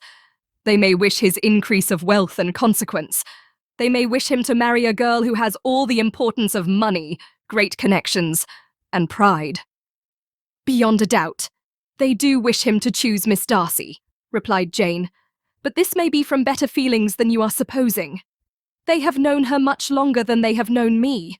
No wonder if they love her better. But, whatever may be their own wishes, it is very unlikely they should have opposed their brothers. What sister would think herself at liberty to do it, unless there were something very objectionable? If they believed him attached to me, they would not try to part us. If he were so, they could not succeed. By supposing such an affection, you make everybody acting unnaturally and wrong, and me most unhappy. Do not distress me by the idea. I am not ashamed of having been mistaken, or at least, it is light. It is nothing in comparison of what I should feel in thinking ill of him or his sisters. Let me take it in the best light, in the light in which it may be understood. Elizabeth could not oppose such a wish, and from this time Mr. Bingley's name was scarcely ever mentioned between them. Mrs. Bennet still continued to wonder and repine at his returning no more, and though a day seldom passed in which Elizabeth did not account for it clearly, there was little chance of her ever considering it with less perplexity. Her daughter endeavoured to convince her of what she did not believe herself, that his attentions to Jane had been merely the effect of a common and transient liking, which ceased when he saw her no more. But though the probability of the statement was admitted at the time, she had the same story to repeat every day. Mrs. Bennet's best comfort was that Mr. Bingley must be down again in the summer. Mr. Bennet treated the matter differently. "So, Lizzie," said he one day, "your sister is crossed in love, I find. I congratulate her. Next to being married, a girl likes to be crossed a little in love now and then. It is something to think of, and it gives her a sort of distinction among her companions. When is your turn to come? You will hardly bear to be long outdone by Jane. Now is your time. Here are officers enough in Meryton to disappoint all the young ladies in the country. Let Wickham be your man. He is a pleasant fellow, and would jilt you creditably. Thank you, sir, but a less agreeable man would satisfy me. We must not all expect Jane's good fortune. True, said Mr. Bennet, but it is a comfort to think that whatever of that kind may befall you, you have an affectionate mother who will make the most of it. Mr. Wickham's society was of material service in dispelling the gloom which the late perverse occurrences had thrown on many of the Longbourn family. They saw him often, and to his other recommendations was now added that of general unreserve. The whole of what Elizabeth had already heard, his claims on Mr. Darcy, and all that he had suffered from him, was now openly acknowledged and publicly canvassed, and everybody was pleased to know how much they had always disliked Mr. Darcy before they had known anything of the matter. Miss Bennet was the only creature who could suppose there might be any extenuating circumstances in the case, unknown to the Society of Hertfordshire.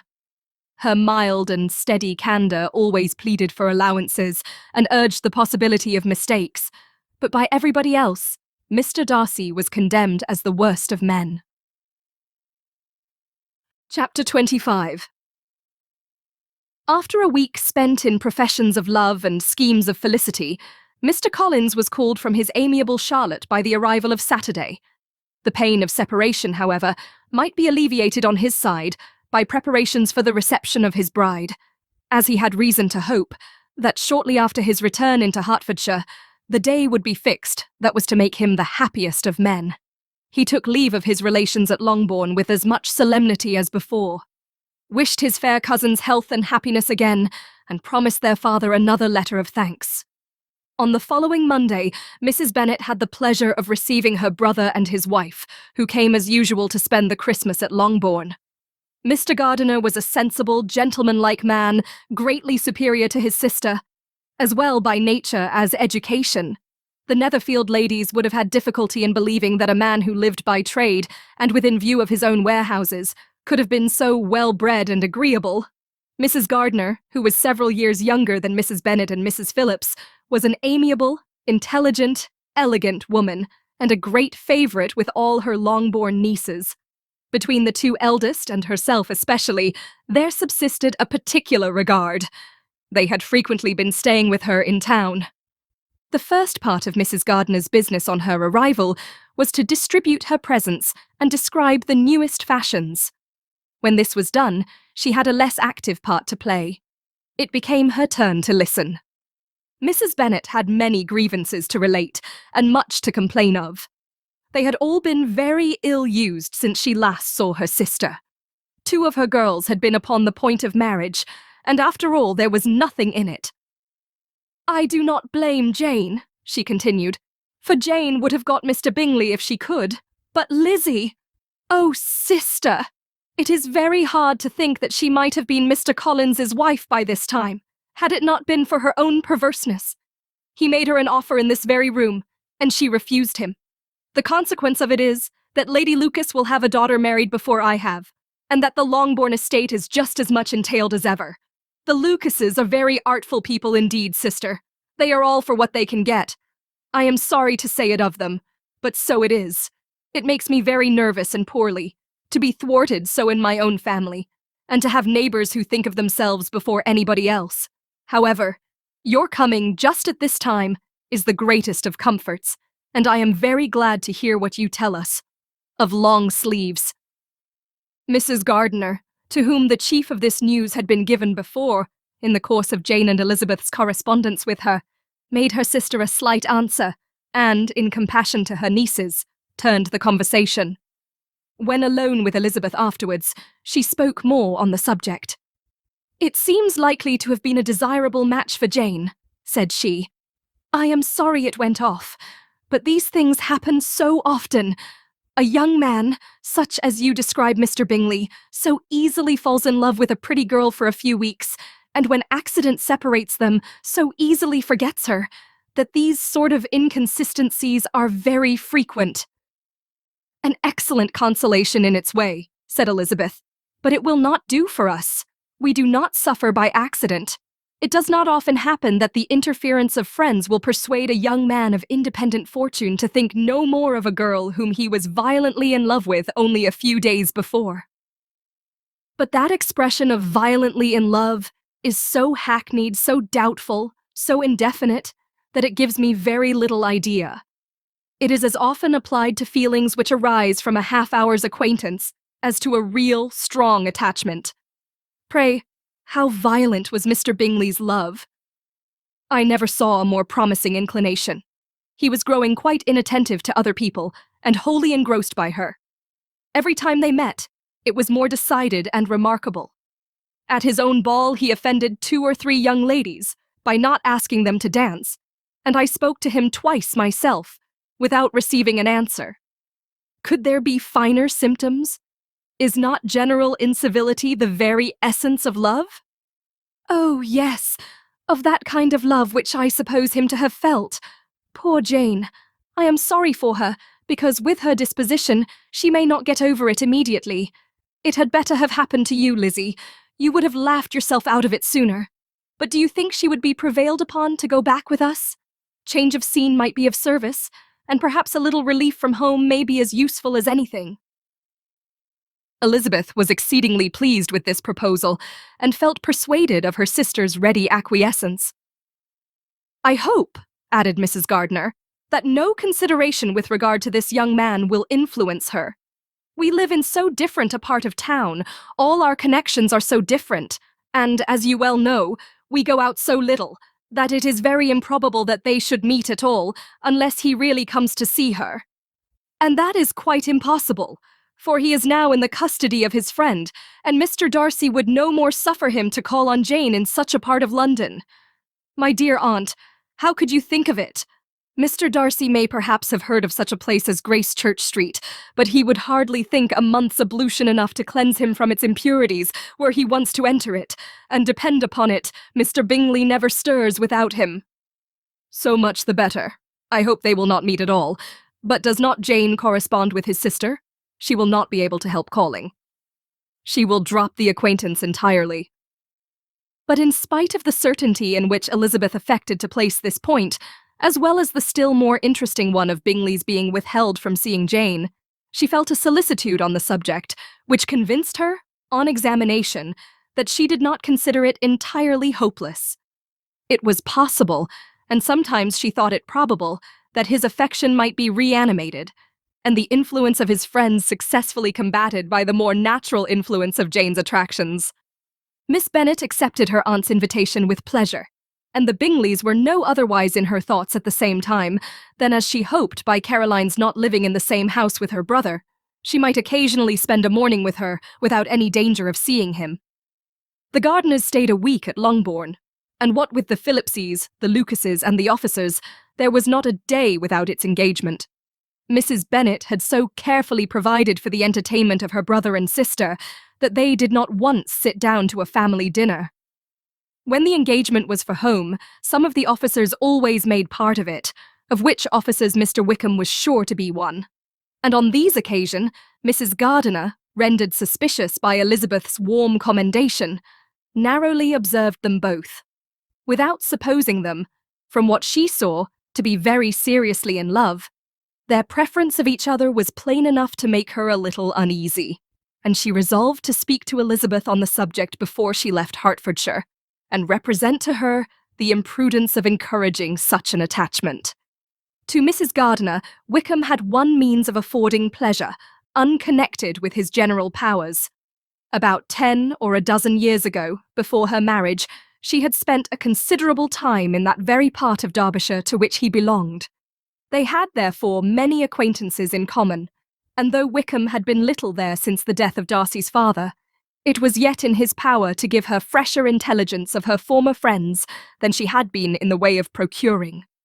Mrs. Gardiner had seen Pemberley, and known the late Mr. Darcy by character perfectly well. Here, consequently, was an inexhaustible subject of discourse. in comparing her recollection of Pemberley with the minute description which Wickham could give, and in bestowing her tribute of praise on the character of its late possessor, she was delighting both him and herself. On being made acquainted with the present Mr. Darcy's treatment of him, she tried to remember some of that gentleman's reputed disposition when quite a lad which might agree with it, and was confident at last that she recollected having heard Mr. Fitzwilliam Darcy formerly spoken of as a very proud, ill-natured boy.